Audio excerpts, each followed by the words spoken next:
welcome to Fax TV. This time we're being joined by the Heartbeat of Sport lads. Good afternoon. Evening. All right. Thought we'd get the lads on. They've had the golf tournament this week, but I thought we'd try and know a bit more about them in the context of what they do outside this pitch. Who's going to be the lead spokesman today? Tony Tonks. I thought I might be Tony Tonks. Charity's been set up since 2012. Yep. Have you guys been involved since the beginning? Yeah, definitely. Yeah, we've built it up really to what it is now. From raising awareness to getting defibs out there to getting training, AED and CPR training out there, and we're on the verge of putting together now some screening plans so that we can go around and get some teams and schools etc. screened while they're doing sports. How did this come about? What, the charity? Charity, yeah. Yeah, Tony Abbott. Tony Abbott went to watch Tottenham Hotspurs, who he supports against Bolton. Everybody knows what happened to Fabrice Muamba. And with Tony, he says he watched it, what happened, and he felt pretty helpless. So that just opened up to him what really happens in sports, outside of sports, and he just wanted to make a difference. So he got us three amigos together to sort it out. So is that your main job outside the club, Monday to Friday 9 till 5? Yeah. And what do you do? Do you approach clubs, or is it societies? Who do you try to go around, or do you go to businesses to get the money? Well, we do quite a lot. We do first we have to open people's eyes up to the what happens about cardiac arrest, about heart failure, and just show them that their environment will be a better place with a defib in there, and is the first aid trainers would they be able to use one?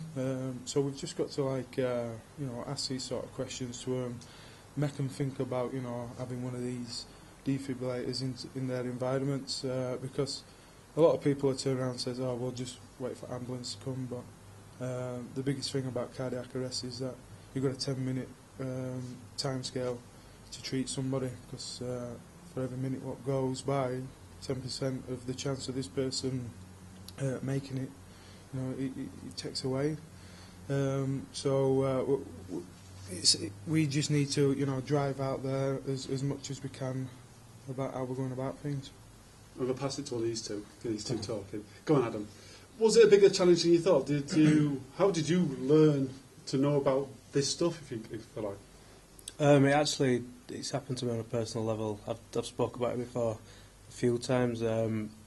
Once when I was working in a gym with Wakefield, a 54-year-old man had a cardiac arrest in the swimming pool and unfortunately drowned. And that happened right in front of me. And then a story that some people might know, my coach at Doncaster, St John Ellis, died right in front of us while we were training on New Year's Eve. So I'd had prior experience, and one thing, I actually were meant to be helping Tony out with a gym at his facility, and then when Tony was talking about what it was, I always said that when that happened to Singe, that I'd always like to, if I could learn and pass on to other people so they don't go through what experience that I did, because to be absolutely helpless and not have a clue what's going on and just watch someone pass away in front of you, it does affect you. So now that I've got knowledge and stuff, it's about educating people that it does happen, because most people think that it won't happen to their club or their team. So that's sort of how I got involved with it and stuff like that. So that's me. Scott, so for part of this process then, is it important to get people to understand what to do to deal with this situation? Or is it a lot to do with the screening? Because we involved with some screening at the beginning of the year. Yeah, our full squad and Tonka opened it up to a lad who's been having blackouts in, what team do you play for? He was one of the local Halifax teams, who kept blacking out, and when I heard of this story, a guy who you'll see on our website, a different guy called Paul Clark, he was playing rugby and he kept blacking out playing rugby, so he called his career, and he couldn't play anymore, and later on down the line, about 3-4 years later on, he ended up collapsing and having to have an internal defib fitted, So as soon as I heard about this kid, we got him straight in with the Halifax boys, got him hooked up, and found out that there'll no comeback. So that was pretty good to find out.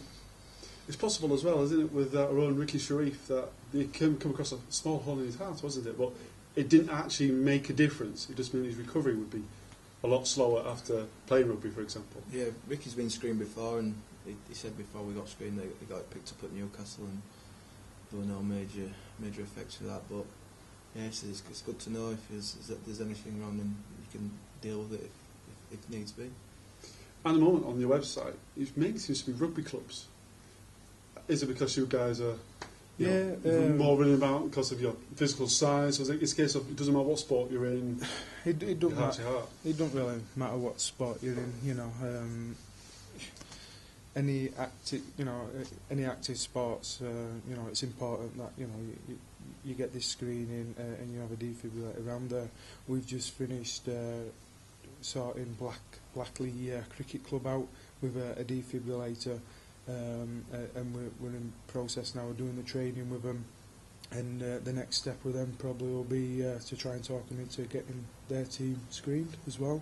So what we're trying to build together now is a screening plan to do West Yorkshire and further out into Yorkshire. We're hoping that we can tie cricket clubs up, football clubs up, rugby clubs up, and open it out then to public as well. I know another thing what we're planning on doing is having open days like in places like Halifax, Wakefield, Castleford, around as many as we can, having open days where people just come and they get the opportunity to do the CPR course and using a defibrillator for free and getting a certificate out of it, just because it's a skill what saves lives. The donations, so you obviously had the golf day this week. What does your donations go towards? Is it running these campaigns, or is it defibrillators or purchasing them? It's a number of things. It's us free getting out there, talking to schools, talking to rugby clubs. These things cost money, and we don't get any money from anywhere else. So we have to do things like me and Robbo had to go to Bridlington on a bike and back, one of the toughest things we've done in a long time. We had to do the 3 peaks to get Halifax Rugby League screened. So everything what we have to do, we have to try and get donations in to cover those costs and everything else. Do you want clubs to be contacting you guys? We're not going to be able to hit every club because we don't know every club out there. It's easy for them to hit us, but we are doing as research and getting out there as much as we can, trying to get these clubs, and hoping that when we do events, that word of mouth, like the golf day, the bike ride, the 3 peaks, when we get in the papers and things like that, word of mouth gets out there, and it is working, because when we have done a club and they see a defibrillator behind the bar, they're asking, what's all that about then? And that's what we really want. Just an extra bit on that as well. We did send letters and emails to pretty much every sporting organisation around Halifax when we first started. And unfortunately with this, unless you've had some sort of incident, it tends to just fall on deaf ears. So we go to these places and get them in, but it's mainly through our network of rugby where we started, and that's how we got out, because people listen to us. It's getting football teams, cricket teams and everything to just respond. Just get us in just to talk. We've done presentation nights and stuff all over the place. Where did we go? Derbyshire did a presentation night, me and Tony last year. So we try to get out as much as we can, but we need people to really listen to what we're trying to say and understand that this does happen, and don't wait for it to happen. That's the kind of message we need to get out. Do you think that it's the events you put on, people put off because you're 3 rugby lads and they don't like rugby? Or is it no case of that? I just think it's we don't put any pressure on anybody, and sometimes that people think that you can have that sales tactics of pushing, trying to get a defib. We don't want that. We don't want to push anybody. You'd be a scary salesman, surely. Yeah, we just want to put it out there and show them why it's important to have. It's a lifesaver at the end of the day. We're showing some clips of why they should have it and things like that. But yeah. Let's talk about the golf day then, since it's the most fresh part of memory. Who won? Us. Was it Fix? Bandits. No. Bandits. We've been on it for the last 6 months though, golf course. We've had a couple of practice rounds. These two and Tom Noble carried me. I've bought a new pair of clubs and Quick. they didn't work. They didn't work, so I don't think I scored on any hole, but them three did, so kept us in it. Yeah, because apparently your sporting prowess, according to Tyra, is you make everything a fluke. You heard on Fax TV the other week. I also heard that Mr. Ambler was a bit of a menace on one of the carts as well. Oh, he ripped it up a bit. He was going a bit dangerous. I don't know how he got his driving licence, but the reason he didn't play is Ambler actually came to golf day first year. I think he had 3 goals at trying to hit ball off tee, missed every time, and threw his clubs in trees and walked off. So I think he asked us if we could, but we won't let him play this year after that. Paul Sarah got stuck with him all day on the Monday as well. Who was this year's wooden spoon player then? Cutting edge carpets. Oh. I think they And finished. John L. Yeah, I think they finished at 9:30 at night. So We passed him after we played 9 holes and they'd only played 3. Well, it's great to hear about habit sport. While you're here, we might as well tackle the subject of Batley and Whitehaven. I'm going to say, quite frankly, that's what's happened. We seem to be coasting towards our second half. And also, we've just turned towards Scott. captain. Obviously, we're devastated in what happened on Sunday. We let a good lead go, and a few of us made mistakes, myself included, and I think that just gave Batley the ball and in the right areas. I don't think we didn't really complete any sets in second half. For the last 20 minutes in second half, really, and they had all possession, and obviously they come back in last second and scored a try. That must be immensely frustrating. I mean, the fans have been asking Carl week in, week out.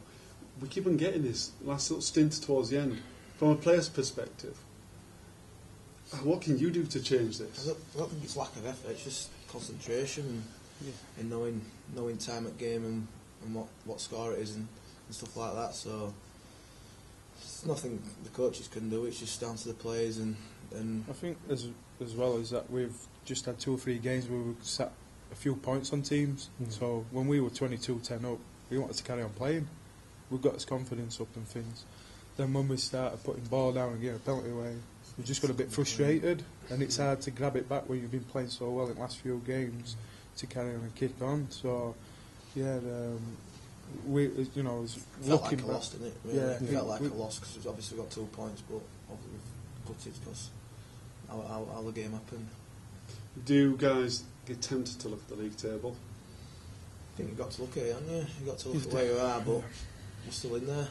We're still in there with 2, I think, is it 2 points off Feb? We've still got to play them, and we've still got to play Doncaster, so it's in our own hands, isn't it? And so it's all down to us, really.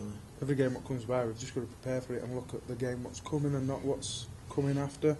And I think we've got a good squad and good coaching staff to do that, to push on. And I honestly think that we'll get that second spot because we've got to play Doncaster, we've got to play Featherstone, and I reckon we can do them. And what's it been like being a custom centre? Have you enjoyed it? As a case of just getting back in the team? I think Tony Carroll. That's all he said. all right. No, it's, obviously against Sheffield, I've been out for 16 weeks. It helped in a way of getting me back in the team without getting me stuck straight in the middle. I've played 3 games now. My arm feels as good as it has done. So it's just a case of up to Carl where he plays me, obviously. I expected this question coming after Batley. I got found out a little bit sometimes, but as I say, it's got me back going, got my confidence back in what I'm doing. So we'll see what happens this week. You prefer to be mixing up a bit because I think it was the Kiefer game you swapped with Adamson at one point. Did we? Well, come to Carl. That doesn't sound like Robbo. Was it on one? So coming to Whitehaven this Sunday, is it going to be nice to have them at home? But it's going to be hot. They're playing well out there. If you look at the last few games, they're beating people, and we've got an half-back in Brett Seymour who's played at the ice at NRL, and so I think it'll be a tough challenge for us, but I'm sure we're up to it. And how have you found it? Because when we had that little running spell, you're having various half-back partners. We had Mennell, Johnston's obviously been coming off the bench, and obviously Brownie's going to hurt his thumb.